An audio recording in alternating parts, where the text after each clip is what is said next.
Stocks plunged by 98%, and Rothschild was then able to buy up the entire British economy for pennies on the pound.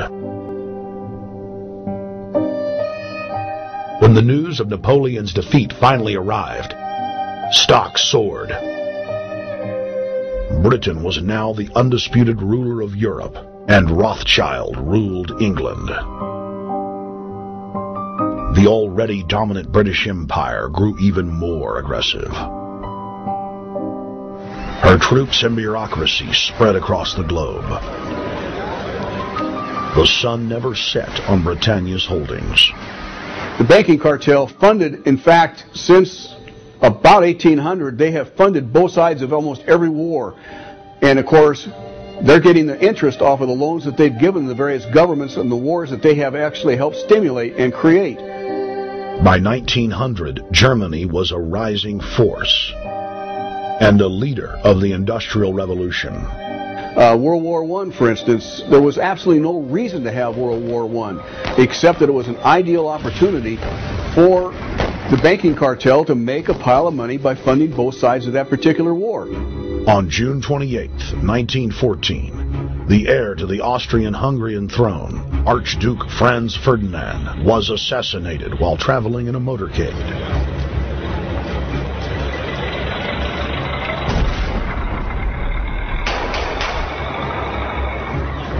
The Black Hand, a Serbian secret society with connections to French and British intelligence, took credit. World War I had begun.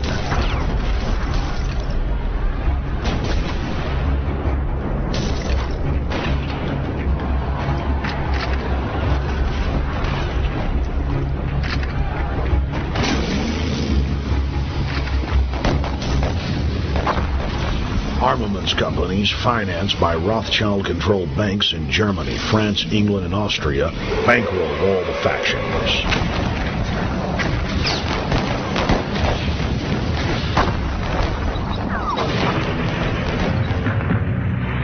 At least 20 million were killed in the war.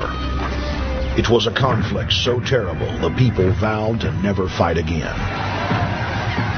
They dubbed it the War to End All Wars. The question is, why did they want war? Well, first of all, is money and power.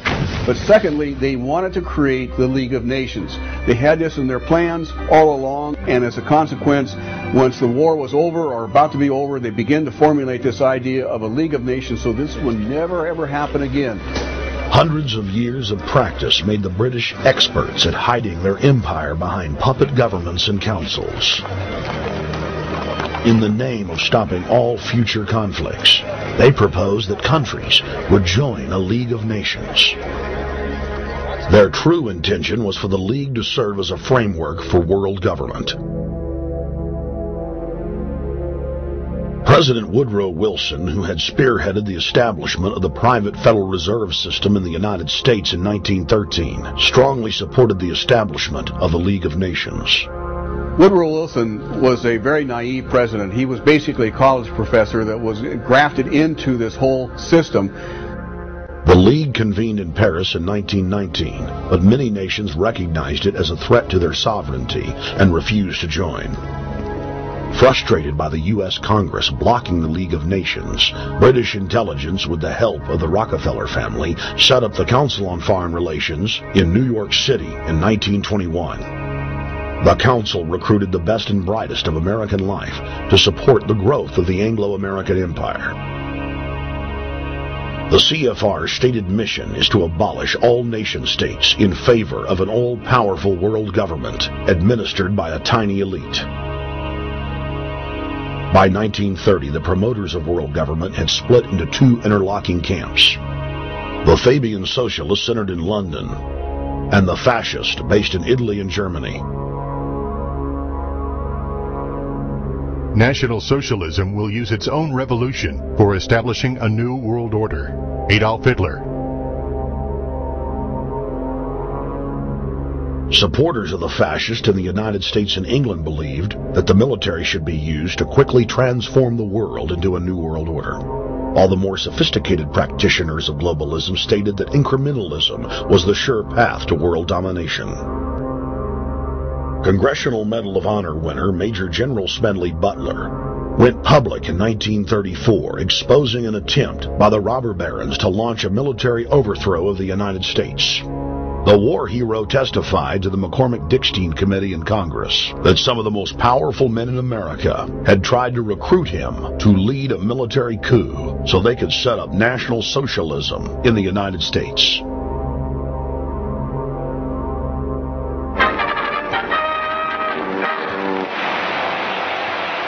I appeared before the Congressional Committee, the highest representation of the American people, under subpoena to tell what I knew of activities which I believe might lead to an attempt to set up a fascist dictatorship.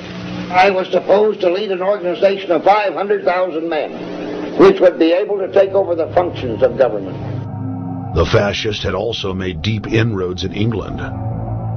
Edward VIII, King of England, was forced to abdicate the throne because of his public support for Hitler. Was es sich dabei nicht nur das negative Problem der Bekämpfung dieser Lehre und ihrer Organisation handelt, sondern die Durchführung der positiven Aufgabe der Gewinnung des deutschen Arbeiters für den nationalen Staat.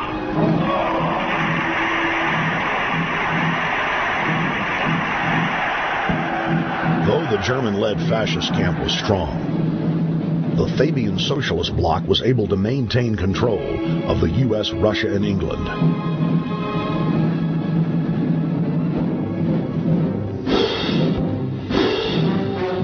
In the build-up to World War II, and during the conflict, the bankers again financed both sides, just as they had done with Napoleon.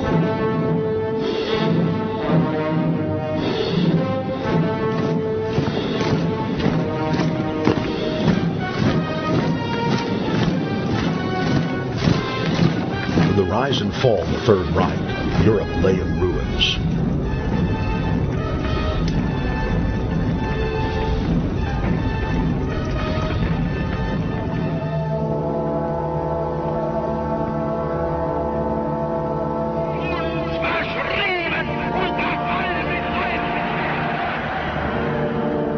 Once again, the elite claimed that only global governance could save humanity from certain destruction. And this time, the elite would succeed in setting up their world body.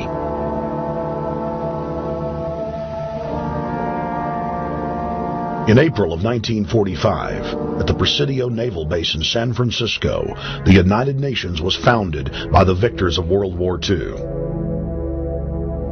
The United Nations complex was then built in New York City on land donated by John D. Rockefeller. Shortly after the elite established the United Nations as their base in the United States, the newly formed World Council quickly began work on the next phase in their plan, the incremental formation of continental superstates. The first step in their trilateral plan was the creation of the European Union. Unifying Europe had been tried many times and was extremely unpopular. Where Napoleon and Hitler had failed to accomplish their goals using force, the globalists would succeed using stealth. The British spearheaded the formation of the Council of Europe on May 5, 1949. The Treaty of London claimed to only establish trade ties between European nations, like NAFTA or GATT in North America. Its true intention was the formation of a European superstate.